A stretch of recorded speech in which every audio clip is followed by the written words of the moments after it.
Ladies and gentlemen, joining me on the line, he is from Cinemablend.com. You can find out more about him at Mr. Controversy 83 on social media. Friends, it is Mike Reyes. And Mike, we got two pretty big movies coming out. Of course, Venom 2 and then the Sopranos prequel, right? Yeah, it is indeed a prequel. And which one? It's called like the Many Saints of Newark or something? Yes, that is exactly what it's called. 10 points to you. You've seen both of these movies, and there's the Addams Family movie as well, which we'll get to in a second. But Venom 2, the Many Saints of Newark, probably the two big ones this week. Which one's better, and which ones do you want to start with? I want to start with Venom 2, which is fully titled Venom, Let There Be Carnage, because it is the lesser of the two films this week. I will definitely say that. It is the lower out of these two. Dude, I asked which one was the better one, and you started with that. You said, all right, you said, which one's the better one? And then you said, which one do you want to start with? You're issuing conflicting orders. If I was a robot, I would have blown up by now. I wish. All right, Venom 2. Let's hear about this movie. Truth be told, I don't know why, but I've never seen the full first Venom with Tom Hardy, and mostly it's the same thought I have about the TV show Gotham. How do you have a Venom movie without Spider-Man? Well, I will say that you don't really need to watch Venom, because I think director Andy Serkis, as well as story writer Tom Hardy and screenwriter Kelly Marcel, I think they realized that Venom 1 is kind of a wash, so it's like, yeah, we're going to mention things that happened, and we're going to kind of, Venom happened. Yeah. That's basically all you need to know about Venom is Venom happened. Okay. Venom 2, and, there's even like the credits teaser with Woody Harrelson. You just need to know it happened. Yeah. That's basically the two words you need to know going into this. All right. It is definitely an improvement over the first movie. It's just something that I could actually sit through and watch and kind of enjoy. However, it still kind of feels slight. I don't care what people say. They really should be making these movies R-rated, because especially when you've got Carnage, you need that. There's a lot of things happening, and the camera cutting away just before someone swears, or just before some sort of horrible act is shown on screen. They cut. And I have heard a lot of people comparing this to like Ghost Rider or Daredevil, or like the early aughts superhero movies. Okay. Yeah, I see that. I see that comparison. Yeah, it seems to me Carnage from the comic books was frightening. And some of the stories that he was involved with was frightening. I mean, you look at Carnage USA, and that whole thing is like, wow. So, yeah, I think if you're going to do a Carnage movie, you got to have a hard R on that. Yeah, I get that it's creative the way they're doing it, and I get that the practical reason they do it is because business. You're not going to, you might be able to sell an R-rated Carnage movie, but if you're going to let Carnage play in the sandbox that people keep mentioning, Big Spidey, you gotta have a PG-13 at least. Honestly, so you know what? If you're going to do a Carnage movie right, you know what it has to be the equivalent of? What? Natural Born Killers. It's funny you mention that, because there are definitely shades of that movie in here. That's another comparison that's been thrown around, and I highly agree, because Woody Harrelson's Carnage and Naomi Harris's Shriek are this couple that, they build this sort of little romance for them. And quite frankly, I wish it was its own movie, because watching Woody Harrelson and Naomi Harris really dig into these characters and how psychotic they are in an R rating, just without having to worry about a Venom story, would have been fantastic. Interesting. But yeah, there's the comedy works a little better here. Eddie and Venom definitely are sort of going at each other's throats, and when Woody Harrelson and Naomi Harris are allowed to go wild, they're fun. But it's just this movie still feels like it's on a bit of a leash. Okay. Mike Reyes from Cinemablend.com joining me. So Venom 2, it's okay. It's better than the first. That's kind of where we stand. Yeah. This is definitely better than Venom. It looks better than Venom because I actually saw it in 3D. It's an improvement, but it's not a silver bullet. Okay. Real quick, and if you have not seen the movie, spoiler alert here, the post-credit scene, which I did look up on YouTube, and we're going to talk about it right now. So if you haven't seen it, Fast forward here, for a few minutes, and we'll get back to. I don't know what the time frame is. So, you probably looked up the James Bond ending too. No, I didn't. Oh, well, it's gone now, but somebody did leak that to YouTube. Oh, James Bond. Okay. I don't have the same love as James Bond as you do. I'm sorry. Which is exactly why I would expect you to look up the ending. Well, I'll look it up as soon as we start talking here. But Oh, you... It's the little things in life.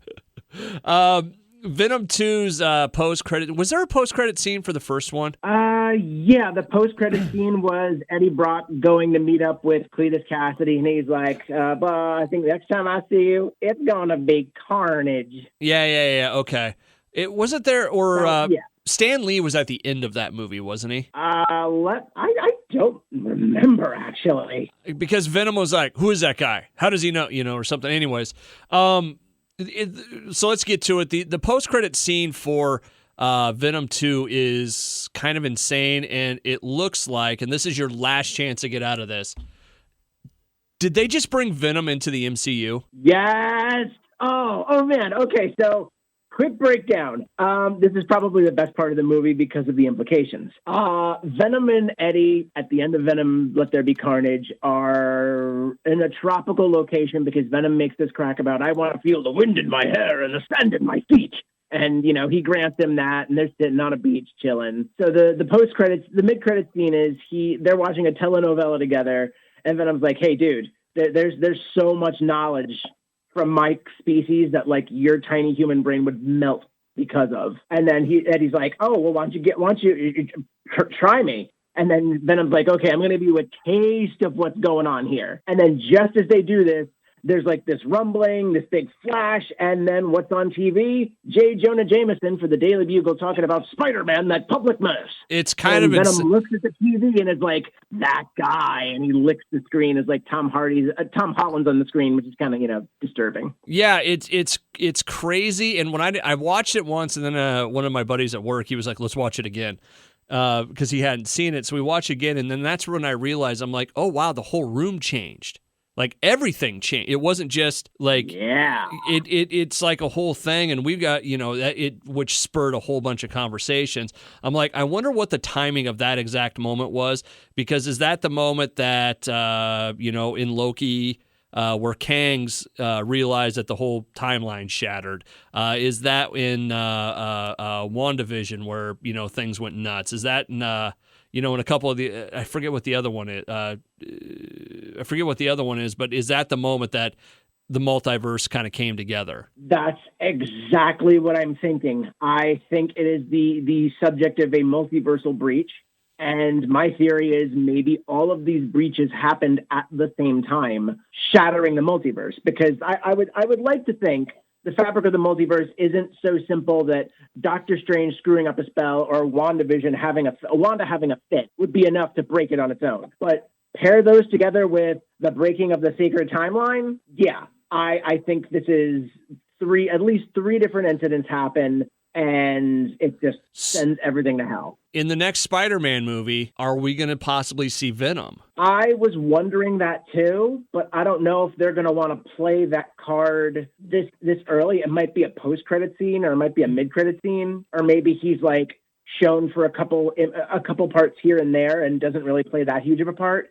But I don't know. I got to wondering that. And you know what the other question I got to wondering about is, because, we just mentioned, three of those things. You've got, Multiverse of Madness coming up. You have what looks like a multiverse in the next Spider-Man movie. At which point, or is it going to be further down the line that the characters of the MCU put all this together? I don't know. I mean, to be honest, there's still people questioning whether or not the multi-spider theory is true for No Way Home. And I don't know how hard they're going to want to go right now. Yeah, because I've been thinking about that. You had the comments from Andrew Garfield about that, no, I'm not in the movie. That's photoshopped or whatever. Yeah, someone did a deep fake. And the thing is, if the multiverse really is the overarching story for this phase, I don't know how much they're going to want to play that out just yet. Like, they're probably going to want to give themselves a little more time. This might be like the beginning of it. Like, Peter will see some sort of change in everything. And I don't know. Yeah, good call. Like, I think by the end of No Way Home, we're still going to have a fractured multiverse. Yeah. My more curiosity is, because I think things are already shattered. We've kind of seen it, but no one's quite put it together. That's the moment I want to see, where everything, like that first Avengers moment, where everything comes together. I want to see that multiverse coming together looks like, and what movie it's going to be a part of. So anyways, Mike Reyes from Cinemablend.com joining me on the line. Welcome back to everybody else. This is where you can start listening again. We'll be done with the Venom 2 spoilers there. So we'll have to timestamp that. I'm not doing that much work. You're over here first, folks, in a moment that'll probably get cut from the show. No, I'm keeping that part in. By the way, during that, I was reading the Bond spoiler. Of course you were. Yep, that's interesting. You can't just let yourself have fun. Of the Daniel Craig Bond movies, I think I saw the first one and maybe the second one he was in, and that's it. Cool. I did like Casino Royale, though. I will say that. I thought that was pretty good. But anyways, Mike Reyes from Cinemablend.com joining me on the line. The Many Saints of Newark. This is the Sopranos prequel. Is this on HBO Max? Yes. This is available on HBO Max until Halloween, strangely enough. Because, 30 days past release. It's the first 30 days of release. Yeah. Warner Brothers puts its 2021 catalog on HBO Max. However, don't expect that in 2022, because not too long ago they signed an exclusivity deal with AMC to keep like a 30 or 45-day exclusivity window in theaters. But also, I don't think they were planning on extending this to 2022 anyway. Okay. Like, there was too many headaches right off the bat. But anyway, yes, to answer your question, this is available on HBO Max as well as in theaters. How is it? It's good. I have to say, I'm coming to this with minimal knowledge of The Sopranos. My parents watched it back when it was airing, and I've seen a couple episodes out of order, which I thought were phenomenal. A couple season 3 episodes, because we went and visited some friends a couple of years back, and they were in the middle of like a rewatch. So I've had some experience with The Sopranos, but I'm not a diehard fan. I will warn people that if you have never watched The Sopranos and you want to watch that show without spoilers, skip the movie, because it flat out starts with a framing device that is a spoiler as to some things that happen in the show. Oh, really? But yeah. It was something that I knew. So I was like, oh, okay. And then my wife is asking me questions like, wait a minute, that happened with them? And I was like, yeah, spoilers for a 20-year-old TV show. Oh, wow. See, and then she's like, spoilers for Life in the Mob. Yeah, see, that's the thing. I don't, I never watched The Sopranos. I know people did, and it was good. It just, at the time, it just wasn't something I was into, if that makes sense. Yeah, I would say it's one of those things where I personally didn't need to catch up with the show, because what I really wanted to do was I wanted to go in and experience it like a prequel. I wanted to basically start the story from here. Okay. And I'm eventually going to go and watch The Sopranos with the stuff that happens in this movie. But as a movie itself, it's good. I mean, it's compelling stuff. I like a good mob movie as much as the next person, and this is definitely, it fits in the universe. From what I know of the universe, it fits in very well. This is the big prequel that shows Tony Soprano's uncle, Dickie Montesanti, basically carrying on as part of the mob that their family basically runs. And you also get to see young Tony Soprano growing up and eventually sort of being shaped by the stuff that he watches. And eventually, he becomes head of the mob, and The Sopranos happens. But this David Chase, the creator of the show, who also co-wrote the film, I believe he's gone on record and said he would probably return to the prequels, because there's a lot of room for more of a story to be told. Yeah. And I for one, I'm actually very interested to see how that fits in. I'm also very interested to see how this fits in the show. The prequel thing seems to be the thing to do now, It's, if you have a good reason to do it. Like, I remember I think it was, if I remember correctly, there's a book called The Soprano Sessions. Okay. And it's written by two TV critics, Matthew Zoller-Seitz and Alan Sepinwall. That they chronicled the show like from the beginning as TV critics. And they eventually got to talk to David Chase, the man who created it all. Yeah. And one of the things he said was if he was ever going to go back, he wanted to go back and, do a prequel. I could be misremembering this, but I specifically remember reading that. And now that he's done that approach, I think he's basically said, yeah, I wouldn't mind going back again and filling in the rest of this world. No, that'd be an interesting one, especially like you said, when it's done right, it fits. Sometimes I think when they do prequels, it's kind of like the Game of Thrones thing where it's like, hey, we're going to do 1,000 years beforehand. It's like you're just trying to get more money out of the Game of Thrones, you know? Yeah, it's kind of like we're doing this because we know it's popular and we don't know. Yeah. We're hoping this works. We would love more of your money. That's the perfect way to say it. We hope this works. So back to the Many Saints of Newark. Good movie then, right? Yes, good movie. I wouldn't mind catching it in the theater. I watched it on HBO Max for the first time, but I wouldn't mind catching it in a movie theater, which that was, you want to talk about another reason Warner Brothers probably isn't going to do the same thing with HBO Max again. The creator of the show was furious when they announced that it was going to go to HBO Max and theaters because he's like, look, TV was what we were trying to separate ourselves from. Yeah. We were trying to make this uniquely cinematic. Now it's just, it's going back to TV. It's like, this does not look like TV. It's not supposed to be TV. Okay. All right.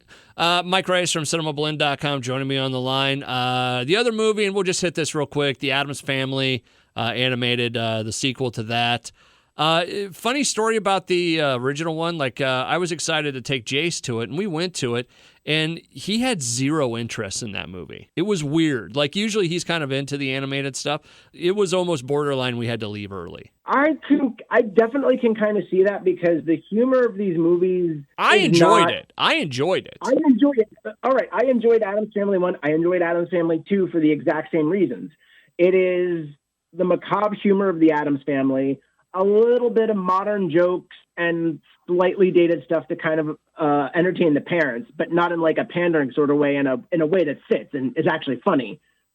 And it still has the same Looney Tunes animated mile a minute sort of energy.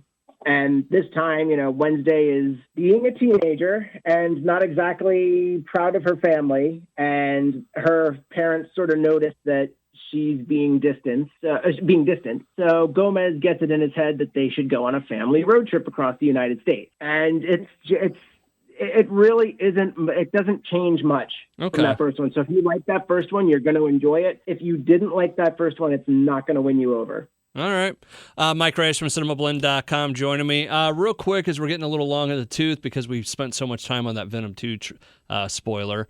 Movie news for this week. Looks like ScarJo and Disney worked their issues out. That came out yesterday, didn't it? Or maybe the day before? Oh, yeah. That was a late breaker where I was getting out of Venom 2. And then I see these jokes about Scarlett Johansson and Disney. It's like, wait, what happened? Yeah. And then it's like, oh, it's like, yeah, they settled. So and even more so, it wasn't just they settled. She was like, yeah, I'm looking forward to working with them in the future. I would love to hear what the meetings that resulted that sounded like, because it's like you see in the movies where there's the public statement of this happened and I'm happy about this, but you know that there had to have been some sort of very heated discussion. You know about what? Where this was going. I can see that. Like, I can really see it like that. But I can also see, for whatever reason, and I have no idea why. I have no proof to back this up or whatever. But I could see like Disney sitting down with her and saying, essentially, "Yeah, we f***ed up. We're sorry. Let's settle this. Let's move on, and let's keep working." Yeah. I don't know why I have that thought with this. I really don't. But when I read it, in the way I kind of read her thing, that's kind of what I took from it. It's like, okay, there was a screw up here. We're sorry. Let's work it out, and we'll move forward. I would love, like I said, I would just love to see where that went. Yes. What else happened in the news this week? Anything big? Obviously, No Time to Die opened in the UK, and it has had some very interesting. It has some interesting responses. it probably is going to be the most divisive James Bond movie in quite a while. Okay. So I am very interested to see what happens there. And we're going to be getting to that next week, right? Yeah, technically, it's already opened in the UK. So basically, since the movie opens in the U.S. next week, I figured give people a little more time to catch up because there'll be early showings on Thursday, and then even earlier showings on Wednesday because there's an early access event in IMAX theaters. Hey, if you just want to read what happens, it is on Wikipedia. I can confirm that. Oh, I know. I figured. I absolutely figured. All right. Well, you know what? Let's just wrap it up there. I think we covered a lot of ground today. So yeah, we did good this week. Yeah, we did. Mike Reyes from Cinemablend.com joins me every Friday on the show to talk about movies. We'll have all his info at the bottom of the page. Mike, have a good weekend. You as well.